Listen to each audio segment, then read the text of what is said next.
Cell एक cell है और इस सेल से टिश्यू का फॉर्मेशन होता है और टिश्यू से एक ऑर्गन बनता है और सब प्रकार के ऑर्गन मिलकर एक सिस्टम का निर्माण करते हैं और इन्हीं सिस्टम से पूरी फुल बॉडी का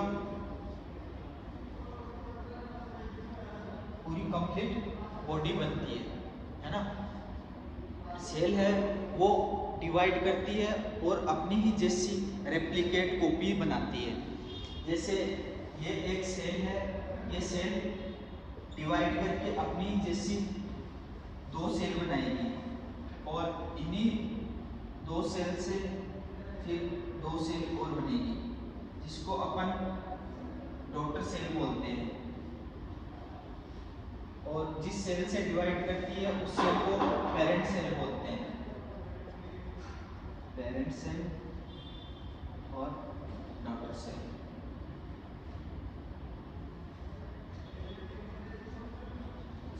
डॉटर सेल सेल साइकिल में सेल एक फेज से होकर गुजरती है। सेल साइकिल एक ह्यूमन बॉडी में 24 हॉर्स का होता है जिसमें दो फेज चलती है, एक होती है इंटरफेज और एक होती है एम फेज। इंटरफेज होती है वो उसका टाइम ड्यूरेशन ज़्यादा होता है, एम फेज का टाइम ड्यूरेशन कम होता है। एक ह्यूमन बॉडी की सेल 24 घंटे में से 23 हॉर्स होते हैं वो इंटरफेज के लिए होते हैं और सेल डिवीजन 1 घंटे में कंप्लीट हो जाता है। इंटरफेज में अपन सेल साइकिल एक बार देख लेते हैं डायग्राम में। ये जैसे अपनी एक सेल है और इसमें एक साइकिल कंप्लीट होता है। साइकिल में सबसे पहले G1 फेज आती है, फिर S फेज आती है और उसके बाद G2 फेज आती है और उसके बाद M फेज आती है और M फेज के बाद G0 फेज आती है। इसमें अपन G1 फेज में देखते हैं कि DNA और प्रोटीन का सिंथेसिस होता है और इसके बाद प्रोटीन और DNA का सिंथेसिस होने के बाद S फेज में DNA रेप्लिकेट करता है और क्रोमोसोम की संख्या S फेज में डबल हो जाती है। DNA रेप्लिकेट करके अपने जैसे ही अब दूसरे प्रकार के क्रोमोसोम बना लेता है। G2 फेज में क्या होता है, G2 फेज में सेल होती है वो डिवाइडेशन के लिए तैयार होती है, सेल ग्रो करती है ना। M फेज में सेल डिवीजन चलता है। इसमें दो प्रकार की से डिवीजन होता है, एक होता है माइटोसिस और दूसरा होता है मियोसिस। मियोसिस उसके बाद आती है G0 फेज, जो सेल्स डिवाइड नहीं कर पाती वो सेल G0 फेज में चली जाती है और G0 फेज से वो सेल जो अपना स्प्लीन होता है वहां पर चली जाती है, वो सेल्स आगे डिवाइड नहीं कर पाती।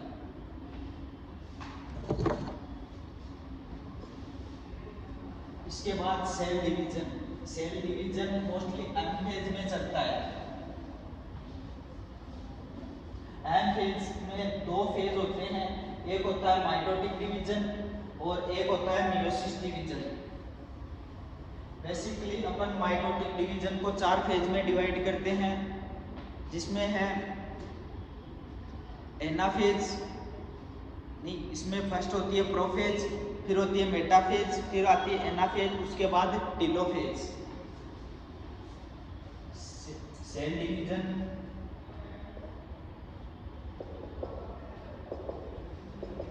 सेल डिवीजन होता है एम फेज में। एम फेज में दो स्टेज होते हैं, एक होता है माइटोसिस और दूसरा होता है मियोसिस। माइटोसिस फिर 4 स्टेज होते हैं, फर्स्ट होता है प्रोफेज, उसके बाद आती है मेटाफेज और उसके बाद एनाफेज।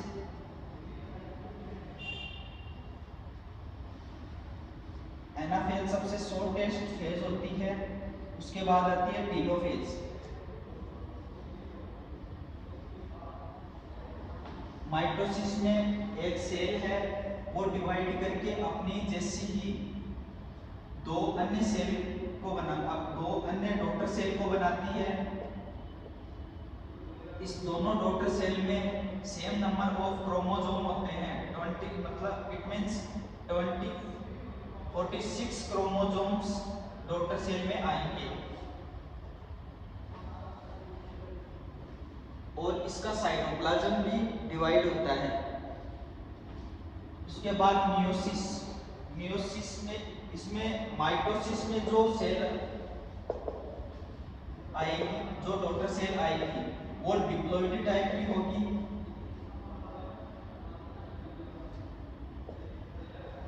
मतलब कंप्लीट क्रोमोसोम डॉटर सेल में आएंगे, अपनी जैसी सेल बनाएगी। बट मियोसिस में half number of chromosomes daughter cell में आते हैं। इसमें एक जो पेरेंट सेल है वो एक बार डिवाइड करके फिर अपनी जैसी 4 अन्य सेल को बनाती है। जो पेरेंट सेल होती है वो डिप्लॉइड होती है, उसमें माइटोसिस डिवीजन होता है और उसके द्वारा जो 4 डॉटर सेल बनती है उसमें हैप्लॉइड डिवीजन होता है। जो 4 डॉटर सेल है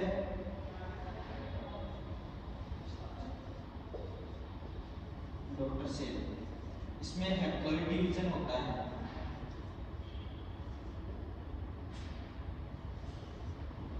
इट मींस इसमें हाफ नंबर ऑफ क्रोमोसोम ही डॉटर सेल में ट्रांसफर होते हैं। मतलब ह्यूमन के 23 क्रोमोसोम ही आगे डॉटर सेल में जाएंगे। जो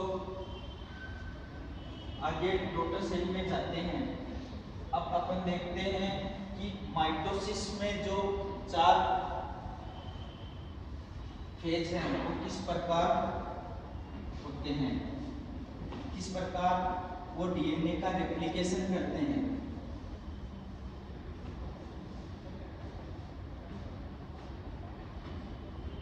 ह्यूमन बॉडी में जो सेल्स होती है वो डिवाइड करके ह्यूमन बॉडी की सेल्स में सेक्सुअल रिप्रोडक्शन पाया जाता है, जिससे वो फर्टिलाइज होके डिप्लॉइड सेल का फॉर्मेशन करती है। इससे पहले वो मियोसिस डिवीजन करती है। इससे पहले वो हैप्लॉइड सेल होती है, उसके बाद वो डिप्लॉइड सेल में कन्वर्ट हो जाती है फर्टिलाइजेशन के बाद। जैसे ह्यूमन के 22 पेयर ऑफ क्रोमोसोम्स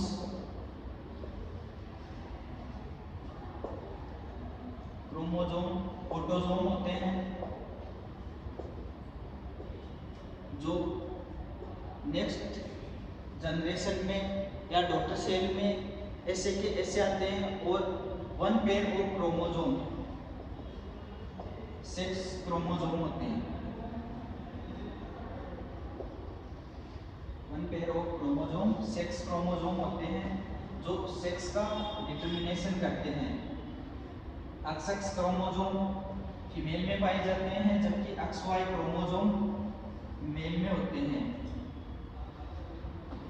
फीमेल से जो डॉटर सेल बनेगी उसमें अगर XX क्रोमोसोम आ रहे हैं तो 23 क्रोमोसोम फीमेल से आएंगे और 23 क्रोमोसोम मेल से आएंगे। इस प्रकार जो डॉटर बनेगी उसमें 46 क्रोमोसोम हाफ में फीमेल से आएंगे और हाफ मेल से आएंगे। और इस प्रकार कंप्लीट एक डिप्लॉइड सेल का फॉर्मेशन होता है, जिसे अपन जाइगोट बोलते हैं। फर्टिलाइजेशन के बाद एक डिप्लॉइड सेल बनती है।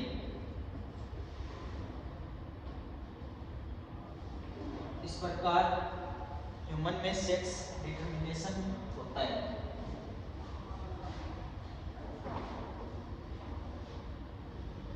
सेक्स डिटरमिनेशन होता है और जो डॉटर सेल बनती है उसमें सेक्स क्रोमोसोम जो सेक्स होता है उसका डिटरमिनेशन होता है मेल है या फीमेल है।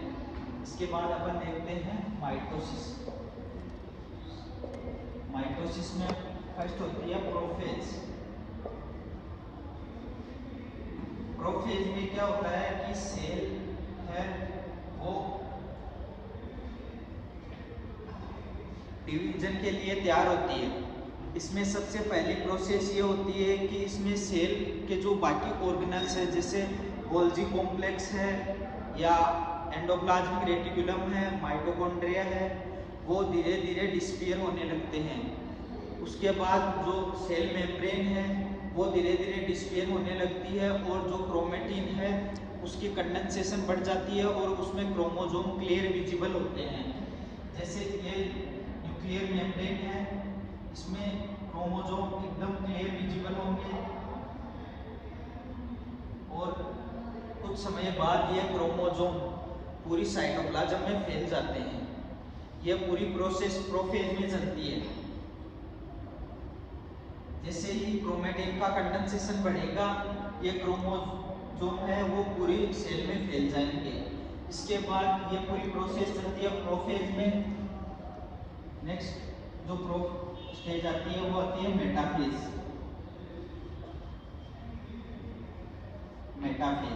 मेटाफेज में क्या होता है, जो ये क्रोमोसोम पूरी सेल में फैले हुए थे ये क्रोमोसोम एक मिडल लेयर पर आके अरेंज हो जाते हैं।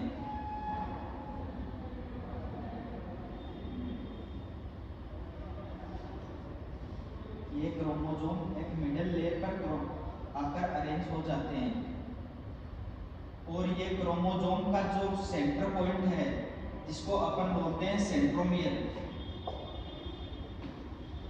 ये सेंट्रोमियर के थ्रू स्पिंडल फाइबर से जुड़ जाते हैं। ऑपोजिट पोल पे के थ्रू ऑपोजिट पोल से स्पिंडल फाइबर्स निकलते हैं जिसके थ्रू ये सेंट्रोमियर जुड़ जाते हैं और ये स्पिंडल फाइबर इसको अपनी तरफ अट्रैक्ट करते हैं। ये प्रोसेस चलती है मेटाफेज में। उसके बाद आती है एनाफेज।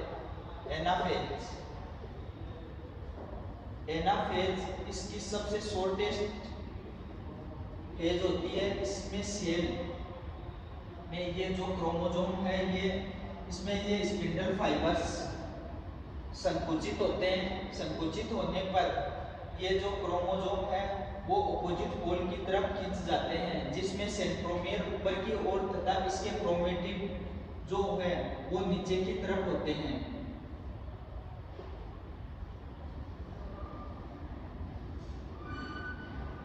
स्पिंडल फाइबर संकुचित होने से ये ऑपोजिट पोल की तरफ जाते रहते हैं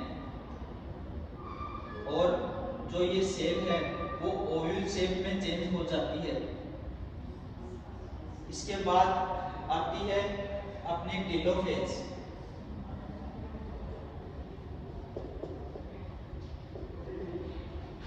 इसके बाद चलती है टेलोफेज।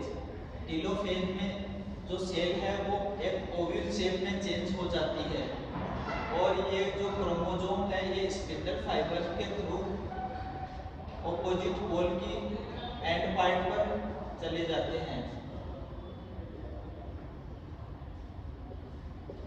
और इसमें साइटोप्लाज्म भी डिवाइड होता है।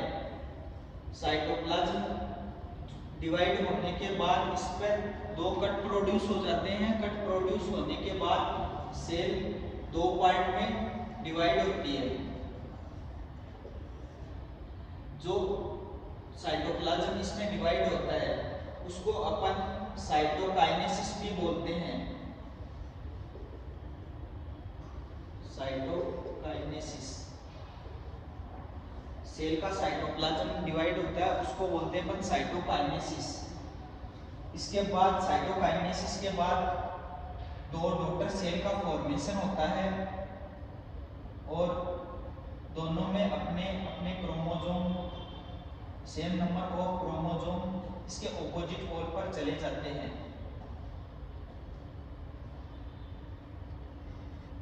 टेलोफेज में जो इसको अपन रिवर्स प्रोफेज भी बोलते हैं, क्योंकि इसमें जो क्रोमोसोम क्रोमेटिन डिस्पेयर हुए थे वो वापस अपीयर होने लगते हैं और बाकी के जो सेल ऑर्गेनल्स है वो भी फिर से अपीयर होते हैं और फिर से एक कंप्लीट डेवलप्ड सेल का फॉर्मेशन हो जाता है। इस प्रकार